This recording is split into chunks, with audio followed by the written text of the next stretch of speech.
This is the Unearthing Art podcast with Michelle Luminato and Bec Lee, where we dig into the messy reality of making art that matters, raw and real conversations about being an artist, navigating the creative process, and expressing our honest and sometimes weird selves. Michelle, we're back live. It's been 2 weeks and it kind of feels both like a really long time, but also, I don't know, it feels really fast as well. Like I feel like, I'm just ready to get in and have a good chat with you. So how are you feeling?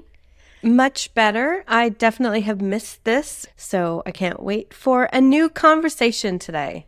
And we've got a really juicy conversation today because we had an episode back at episode 25, which was about customizing your art process. And that's where we started to really talk about this framework that we have within Origin Art, which is the membership that we have, to really help artists transform their creative practice, to take it to a level that is sustainable and enjoyable and enriching in terms of a professional practice, and also one that produces the kind of art that they really love, they're really proud of, and also can be really successful in the marketplace, that's unique and distinctive and attracts the kind of pricing that it deserves. So we were talking about that, and then we got a bunch of questions on our Instagram saying, this sounds great, but is this like part of the artistic process? Is it a process, or is it something bigger than the process? What do you mean by repeatable processes and the customization? We need more details. 30 minutes wasn't enough. So we're really excited to dig into that today. And it's also really timely because as we've been kind of announcing for a little while, we are excited that this week we will be opening the doors for Origin Art for new members. And what we're going to be doing with this is we're just sending an invitation out to those people on the wait list. We're not going to be doing a huge launch. Listeners, you are not going to be seeing 5 Instagram posts every day for the next 2 weeks about this. So basically, if you're interested and you want to learn more, and I really encourage you, there's nothing to be lost by getting on the wait list. The link will be in the show notes, and you will get an invitation, and so just so you can have the opportunity to see more about the framework and what's on offer. And then our doors are going to be open for just a few days, and we'll be looking forward to working with a wonderful new crop of artists, won't we, Michelle? Yeah, I'm really excited. This has been a long time coming. And of course, being sick on my end hasn't helped. So I'm a little impatient to get the doors open, but I know we've done such a good job of getting some things in place that I know are going to definitely help all of us as artists. And I say myself included, because this is something that I use and do myself.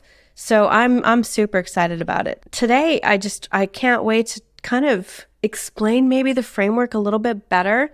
I know sometimes it might feel like we're talking in code, and I'm hoping that today kind of demystifies that code a little bit more. So I think before we get into the, what is this framework we're talking about, I really want to take a step back on why I really believe, and obviously, Bec, I can't wait to hear your point of view, but why I think a framework is so important as artists and professional artists at that. I mean, I think when we're students and hobbyists, it's different. It's a different approach to the way that we make art because we're in the, learner mode. We're taking things in. As a hobbyist, we might kind of tackle a painting on a Sunday or something, and try to finish that painting. When we become a professional, it's a whole different ballgame. I think it's a lot more complicated than we realize, as we've talked about in this podcast. So that's definitely one thing I feel like it does help kind of ground us in that shift, ground us in a routine that actually helps us make real progress. I think the other thing that comes up is that we tend to, as artists, make a lot of short-sighted decisions. What I mean by that is we aren't really thinking of where we're going.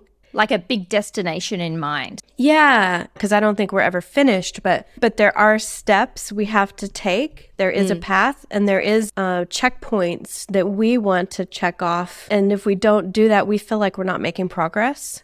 Do you know what I mean? Yeah. And I think that sometimes is why there's studios full of unfinished paintings.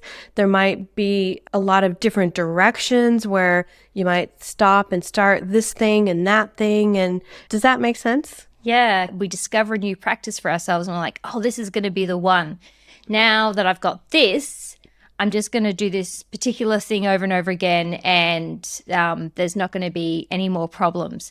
But I've found in the past that when that's happened, usually it's just a temporary thing because it's a small kind of solution. And often it's not really addressing either the root of the challenge or the problem that I'm having, or it's not broad enough in its scope to be something that's sustainable over the long term. Yeah.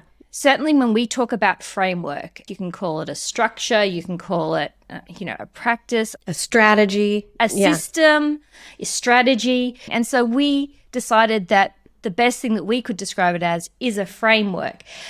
It involves a lot of different aspects, and a lot of the things that we've talked about on the podcast over 30 episodes to date are parts of what we fit into this really broad structure, strategy, system that I would refer to as the framework. It can sound overwhelming, but it's actually really powerful, I think, because as artists, I think it's very likely that we have particular natural strengths or areas for each of us. Often that's in one particular area, though. I think sometimes some people are great idea generators. Other people are great at finishing work. Some people are great at communicating with others. But very rarely, I think, do we just naturally, innately get that entire process. And even understanding that that's the entire process. So we have a bunch of blind spots. And when you start thinking about an overall framework, to me, there's two levels. On one hand, it gives you, like you're saying, steps that you can use over and over again through every aspect of being an artist. But it's also kind of a mindset and a way of looking at what it means to be an artist and your creative process. It is a way of understanding how holistic it is and kind of systematizing all of these more ephemeral creative aspects. I was thinking about, we have a lot of conflicting ideas, and that's what when you speak into the mindset, I think that's what you're speaking into, where we are talking about the holistic thing, the whole creative lifestyle that we have as professional artists. So there's conflicting ideas like, I want to sell, but I hate selling. Those are mindsets that we don't always realize that we have. And that we don't consider to be part of the holistic creative process. Yes. That's what I think maybe I was getting at as well. We can look at these things as isolated silos, like, oh no, I've got my process down. I just have trouble with selling. Yes. That's what we're getting at. That's yes. one of the big discoveries that you've taught me, is that if you're saying I'm having trouble with selling, that is actually a symptom that can be addressed in this really holistic way. So you can make changes and do things earlier in your creative process. Creating a framework will change what happens when you come to selling. That's actually quite mind-blowing. Yeah. And I think that, like you said, it's one of those challenges that we don't always see. And we all have them come up. They don't go away. We make a lot of assumptions about things, as human beings.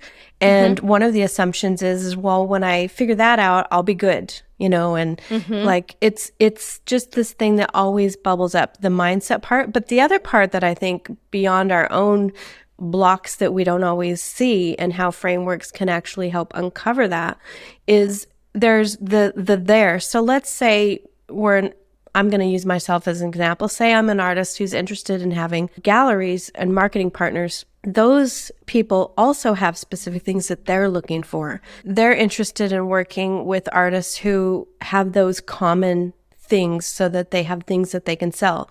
And so I think we also as artists don't always understand the market that we're getting into. Not that we should change ourselves to it, but like who are the best fits for who we are as artists and the kind of way that we want to work, and all of that stuff that has to do with there, when we want to arrive there, where is there, and what are these things that we can't see? What does the market actually look like? I think there's a lot of blind spots in that I've noticed by helping a lot of artists. And I really feel like it's one of those things that it can be solved, but a lot of times artists don't even know that that's something that might be a problem. And do you see from the way you work with people that there's a way to solve those kind of problems that's very integrated in a creative and authentic way to who you are as an artist? Yeah, it's much more integrated, but it goes all the way back to who are we, what are we all about, and what really makes sense for us. And that's the part that I think a framework can bridge that gap so that it isn't separate, it is integrated, and it's actually very thoughtful. So when you arrive there, there's no accident. It's all, it's somewhat strategic and planned, and it's also achievable because you're on the path to get there, as opposed to feeling like you're spinning your wheels. I think that's a really important point I want to repeat, because that's something for sure I'm not sure we've articulated clearly before. To think about a framework, one of the things that having an overarching framework does is it, instead of having these disconnected stages in your professional creative life, so disconnected stages between ideas, between making work, between finishing work, between presenting work, connecting with collectors, how you share your work with the world, how you take it to wherever you want to take your art to, galleries, competitions, art prizes, wherever. Or instead of treating all of those things as separate silos of activity, a framework is a way to build a bridge, you just said, to build a bridge and have those all connected in a really integrated and kind of elegant way.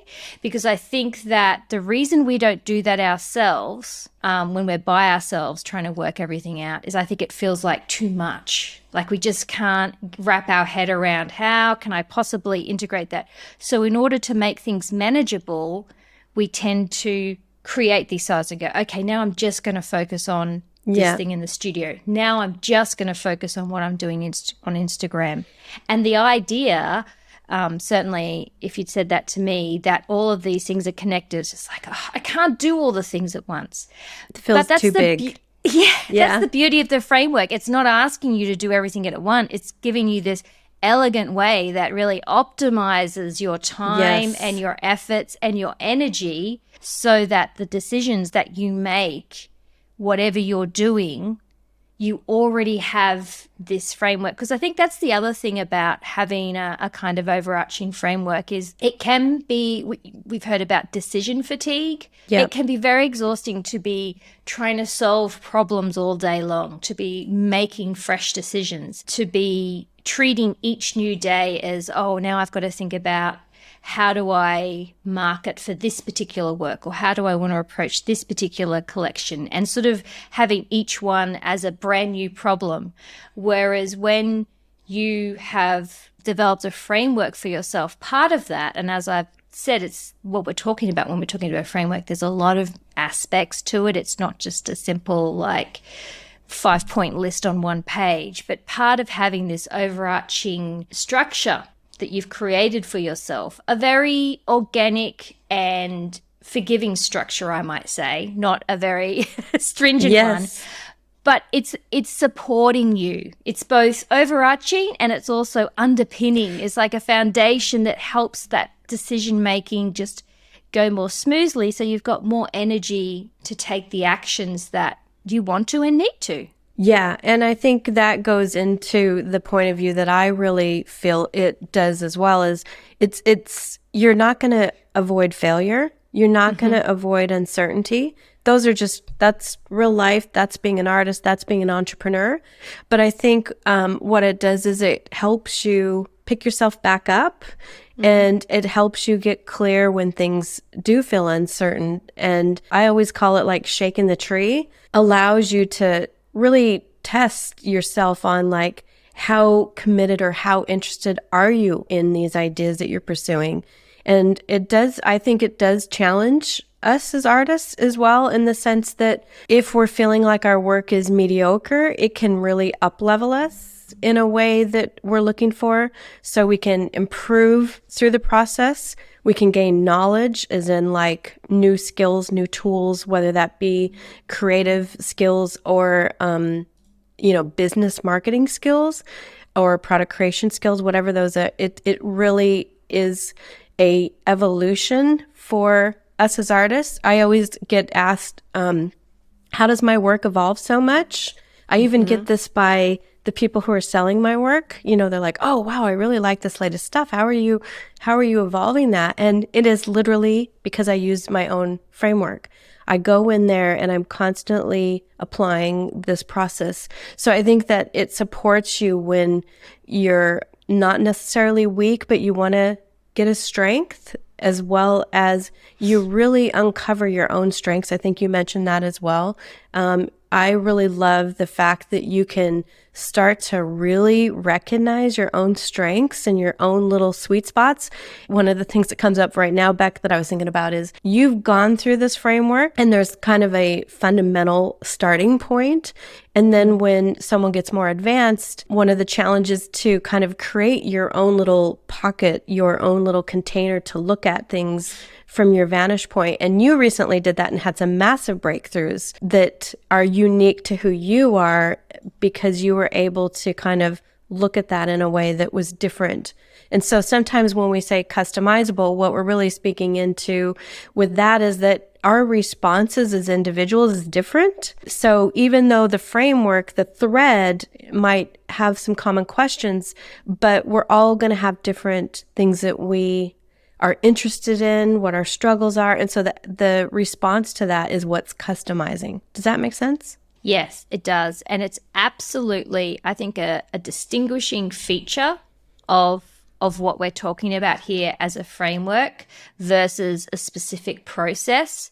And it's the thing that I was looking for, and that I found with this that's given me so much satisfaction.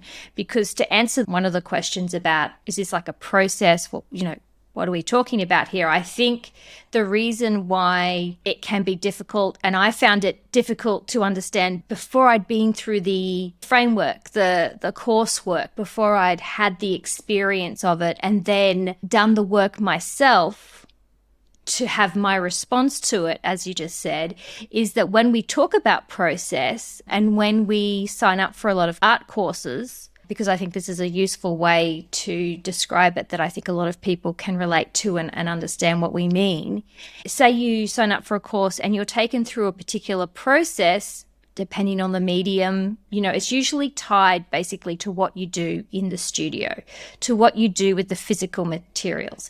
And what that process might look like is, okay, what we do is we're working with acrylic paints, and our process is first we work with our dark tones, and we work with color value to make sure that we've got a range of dark and to lights, and we've chosen our color palette. And what I'm going to ask you to do is to put your darks down first, and then your mids and your lights, and I'm going to tell you to look at this compositional issue and that compositional issue. Like, this is a very specific step-by-step process. Yeah, when I hear you describe that, I'm like, oh my gosh, that is so not what I teach at all. So different. That's why I think it's really great to break it down like that, because I think, 99% of people are going to be thinking, if you're talking about an art process and you're talking about a step-by-step process, you're saying, you do this and then you use this kind of color, and that's how you create a finished work. And there's a lot of steps there,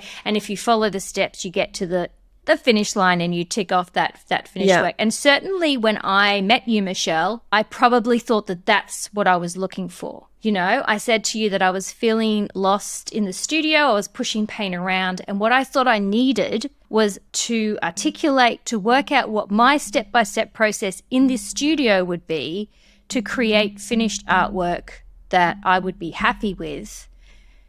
Which even now saying that, how on earth did I think that someone else telling me, first you put this dark color on and then you put that on? How could that possibly create a piece of art that I would be satisfied with? Or uniquely you as well. I think that's the part that and this is really, let's just get into the juicy framework now, because I think we're talking about it in a way that might make sense. So me teaching Bec to paint like me never has made sense to me. It doesn't feel authentic to who I am. It does not feel authentic to who she is.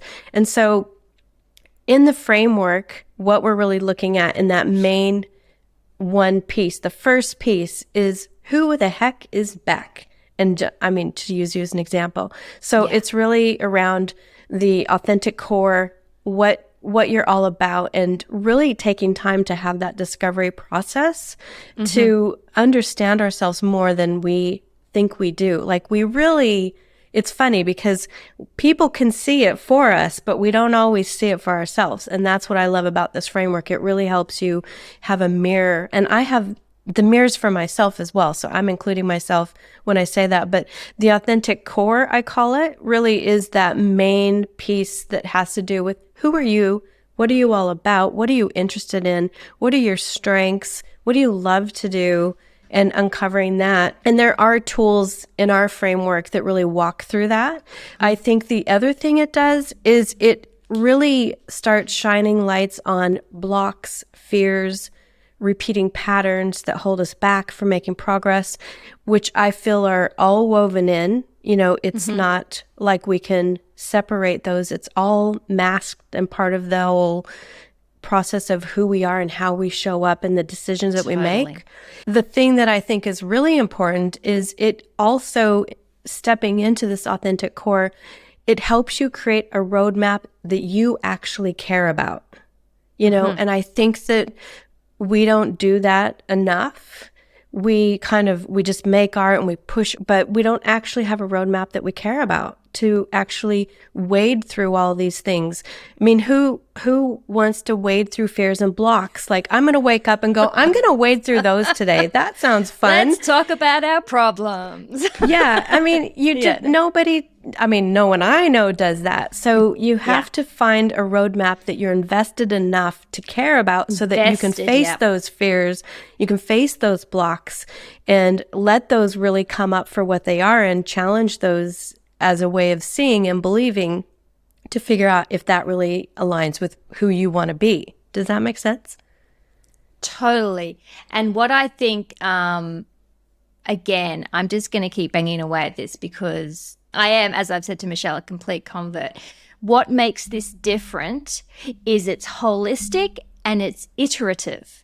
So, and what I mean by that is what you've just talked about with the authentic core part of the framework is that it's not just about doing a few journaling exercises once and going, okay, now I understand what I like and, what my blocks are, and now I can get on and do the process steps. What the strength and the beauty and what's so amazing about this framework is that you do that again and again. And I know that we've just said it, maybe we're afraid to get into that hard work, but the point is that it doesn't feel like hard work. It becomes a very natural, repeating process because what you discover each time is deeper and more meaningful and more rich and rewarding. Because let's not forget, that's why I'm into this now, because I've seen that every time you go and do that process, it's more rich and rewarding. And we start at a surface level. We all do. I did, and I've seen other artists who've been through this framework with us now do that, and they can kind of tick the list and go, oh yeah, I've done something like that before. I know how to do that. And you're like, let's actually go through this framework. Let's dig in. Let's have a deeper conversation like we do on the podcast. Let's ask the second why and the third why and the fourth why. Let's really uncover stuff that you wouldn't have ever considered to connect with your artistic practice. And then let's watch it go through, because that's just stage one. And then let's watch it go through this framework, and it's just so rewarding. I love hearing you say that. It's so rewarding for me to hear that, because we've definitely worked hard on this. And what I'm really invested in is to improve it for people so they can understand themselves, myself. Like, we can just improve it and keep adding to it. So the second part of this framework is really the inspiration to creation process. In terms of a classic, what people refer to as the creative process, it kind of lives in that stage, which is ideation, inspiration, and actually making work. What I teach in the inspiration to creation process that's a little bit different, and I would imagine a lot of artists think this way, but one of the core principles of the inspiration to creation process in this framework is around the idea generation part, where you're really looking for multiple solutions to problems and looking at it from a different lens. And what that does is it gives you a fresh perspective of seeing that is why your work will evolve, because you're always seeing a fresh perspective. And it also is a bit more of a discovery process rather than a how to paint number by number. Does that make sense? Like, absolutely, I really encourage much more of a discovery process through that, because ultimately what we have to do as artists is we have to teach ourselves how to be in the discovery, curiosity stage all the time, and learning how to do that for ourselves is literally the best gift ever. It's like the gift that keeps giving. And so when we say creative process, that's what we're really speaking to. So you're not going to necessarily find me saying you only have to do it this one way, because I don't actually believe that. I believe there's a million ways to do it, and we want to know what's the way that really resonates with you. What are the, extra levels of that? So that's really what I wanted to address with the inspiration to creation process. There are inputs, meaning inspiration, what's that deepest source of inspiration? And then there's outputs. So when we say creative process, I think we are speaking to an input and output process. Is that a good way to explain that, Bec? It's like you're creating your own custom laboratory. Like, if you could have all the pieces, all the, Bunsen burners and test tubes and chemicals and things and materials that would most excite you, and then you got to play with how they fit together. That's what you're creating here. And again, to me, I think it's just so much bigger than what most people think of when they think of exploring a creative process. And when you talked before about how you've evolved as an artist, Michele, and how, when you look at your body of work over time, how have you created things that are so externally, perhaps looking at them, can seem like such big leaps, but actually have this thread through?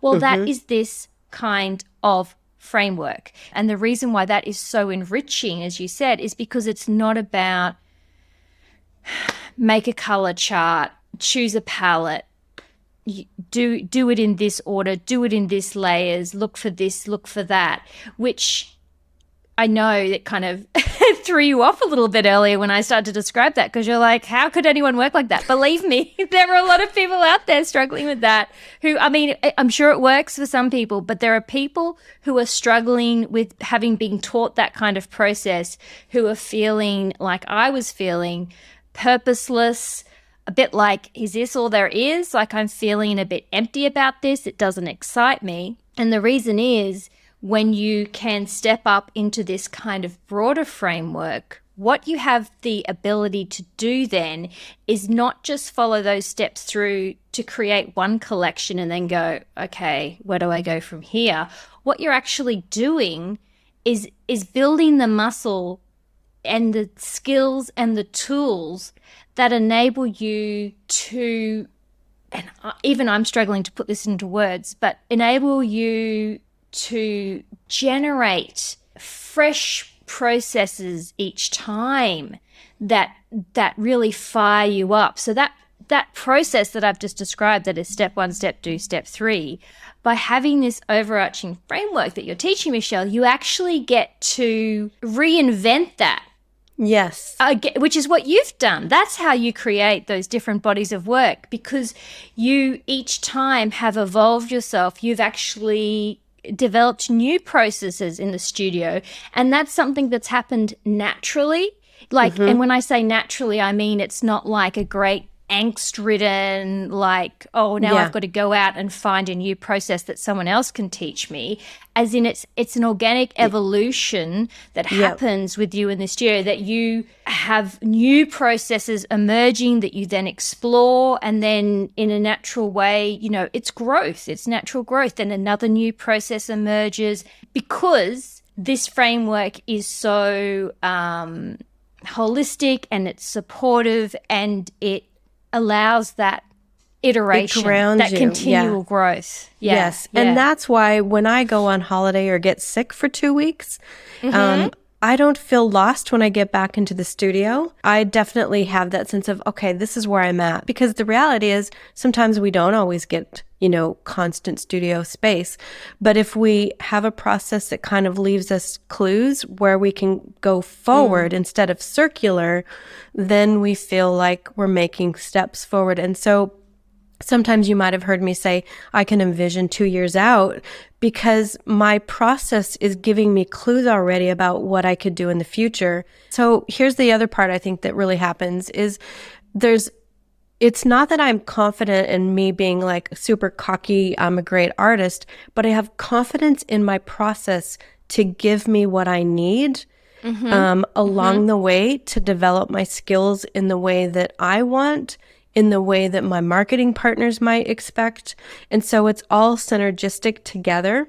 I have so much confidence in the process that I don't have that worry anymore about what am I going to do, what's going to be next, all of that stuff. Does that make sense? It really does. I think that the idea of having a step-by-step process where the process is basically a series of answers. So the answer is, you get this color, you do this, you get this material, you choose a size, you do, like that kind of answers. And I think why that can be ultimately unsatisfying is it's so defined that I know in my heart that nothing that where the answers are already there can be satisfying long term, or can always be the answer forever. So you know that at some point that the answer isn't going to be do this tone, do this value. When you're relying on very specific answers, as that is my so-called process, that doesn't hold up in the face of uncertainty. That doesn't hold up in the face of change. And what we know is uncertainty and change is unavoidable. What we're talking about with a framework is having, and again, the language here could be, you could call it any number of things. It's about having tools or processes which you can reuse and rework through, which you can feel confident will give you the answers you need in that moment. So the outcomes are constantly changing, and what you have is not just a set of answers that might not work next week, might not work next month. What you have is an answer generating capability. So that's why you can be confident, because you know that you have the systems and capabilities within yourself to keep generating the answers that you need as you need them. Kind of like that, give a man a fish, teach him to fish kind of deal. That's it. Give him a fish he eats for a day, teach him to fish, and, he can eat for a lifetime. That's what you're doing. And I think that's why I've heard you speak so passionately about it, because you really love to see artists be empowered to fish for themselves. Yes. And you don't like it when you see people like just handing out one fish at a time to an artist, and you're going, no, I want to teach you how you can be your own teacher forever. Yes. So profit systems is a third pillar that we focus on in this framework. And as we've mentioned, it's holistic. It's not separate. One of the reasons why I'm really passionate at tying it all together is I think there's so much afterthought in terms of selling, and there's this huge disconnect between what we really want to sell and what the market match will be, whether that be selling direct or whether that's your galleries or whoever is your marketing partner. And I really also think there's a bit of missing pieces to this part about testing and validating offers before we go out and make all this work and have, huge amounts of work in our studio that isn't even sellable. So I think that I'm really hoping that through focusing on profit systems as a more integrated way, I can help people specifically, because this is one of my, I think, strengths, is really understanding how the market match fits what we want to do as creatives. And that's, again, why I have so much confidence in the direction that I'm going, because I have it mapped out as far as where I want to go. And I'm really clear on where the right fit person for my art is. And I really want to teach people how they can do that as well. So that's really integrated. And I think that because the market is so saturated, like the good news is we can all be artists. The bad news is we can all be artists. And we have a lot of competition. And I think that many artists, including myself when I got started, we just don't realize how crowded it is and what that means to the consumer who's buying it and how we can stand out. So what we really focus on too is using our strengths, not going and doing something separate from ourselves, but really using our own strengths as a way of differentiation and including that into the whole thinking. So it's all tied together. It's all holistic. Yeah, I think that's great. And I'm really excited even now to learn even more from you, new ways that I can think of integrating so that the results that come later in that marketing and selling and connection, that the results come later, but I'm actually laying the groundwork for that success earlier, which means that it doesn't become a big effort at the end, which is ultimately not as rewarding, because you then get frustrated. You're like, why isn't this working? I've put all this effort into making a collection, into making all these paintings, and now I feel like I'm just, pushing the proverbial boulder up the hill. Yes. And I'm not able to get any rewards. And that can be super disheartening as an artist and then impact how you feel about going back into the studio. So just like the framework is holistic, it actually reflects what the artist's life is, because it's a very holistic cycle. We get impacted by this, how confident, how competent, how successful we're feeling at every stage, and that fuels our kind of energy and enthusiasm to keep going. Yeah. And I like to look at that whole 3 pillars that I just talked about, which is the authentic core, inspiration to creation, and the profit systems. All of that together is this really rich compost of material that you have to work with. And I think one of the things that I love to think about is like when you plant a tree and you're going to put it in a tiny pot, you don't really give it really good soil, or you give it super rich soil, you give it this super big pot, and it's going to grow so much bigger, so much taller. Might take a little bit longer to grow, but it's so much stronger and so much taller, because once it's really going great guns, it's just going to go. Yeah. The other thing I wanted to talk about just briefly is that there's a bit of a key that we have. Think of a car key that you're going to get with this framework. That's really one of the important things that we have, which is this creative brief. So I want you to imagine that what we just talked about is their destinations that you're stopping at along the way. But you need a car to get in so that you can go to these destinations. The key that we give you really is this creative brief system that we have that really is like getting into a car and saying, here's some destinations to stop at and to check into so that you can find the answers that you're looking for and have this discovery process. So I don't know if the key car analogy is translating back, because you know what the creative brief process is. What the creative brief does, like, it gives you a way to keep traveling day to day, week to week, month to month, because that's the other piece. As I said, this somewhere at the beginning, there's a lot of aspects to this, and a lot of it, we've covered over multiple episodes of the podcast, because there are a lot of things we talk about, so many levels. So there's having this framework, which is a way that you are able to look at the world around you, look within yourself, and generate your own answers, which it's going to be super sustainable, super rewarding. And then there's also the showing up and doing this work and making this effort day to day, week to week, month to month, even through, setbacks, disappointments, things maybe not working out the way that you wanted. And so, the creative brief system that you have is a way of staying on track, of having some clarity, and making it manageable as well. Like we've said that a couple of times, it can maybe seem like having this overarching framework may seem overwhelming. That's kind of what the creative brief does, doesn't it? It kind of breaks it down into, okay, what am I focusing on now? Why am I doing that? What's the next step? It is a key to it. It makes the whole, to extend that analogy, it makes the whole journey manageable. And to support that, I think one of the things that I found by helping artists was that sometimes they were asking questions that didn't really matter at that stage. They just needed to kind of do this first. So we really are looking at breaking down the process in a way that doesn't make you think of 30 steps down the road that you don't even need to worry about right now. And the other part, again, is I really believe that mindset and the way that we view the world and the beliefs have so much to do with the tangled web that we have with this creative process. And as entrepreneurs, to not tackle that and address that through this process too would be a bit of a miss, because I think, again, we don't always know our blocks. We don't know why we have fears. We don't know why we're avoiding the studio.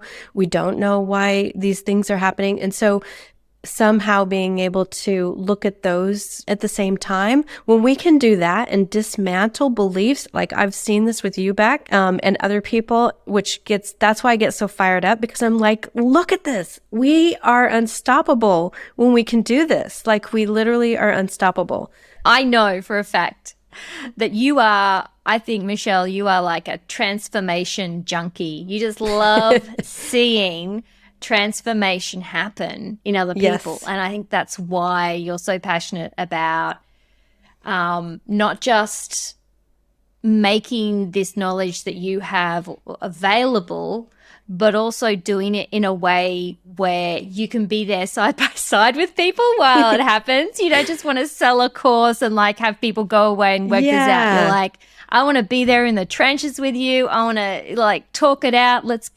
Let's make the transformation happen. I think because you just love seeing that happen in the artists. It gives me great joy to see people open up in a way that they've been looking for, as well as in a way that surprises us both, because it is one of those things that is surprising. I surprise myself all the time. I've seen surprise another artist. And I think that although we sound like all this framework sounds so big and huge, but we really break it down so we can focus on the good stuff, the fun, and constantly remind ourselves why we're doing this in the first place, to really have as much fun in the studio as possible, because otherwise, what are we doing it for? Exactly. But it's just occurred to me, because talking about how important the mindset aspect is, which it really is, and it strikes me that we talk about the difference between the growth mindset and the fixed mindset, and the growth mindset being always open and looking for new opportunities and adapting to changes, not trying to control and expect that things are going to stay the same.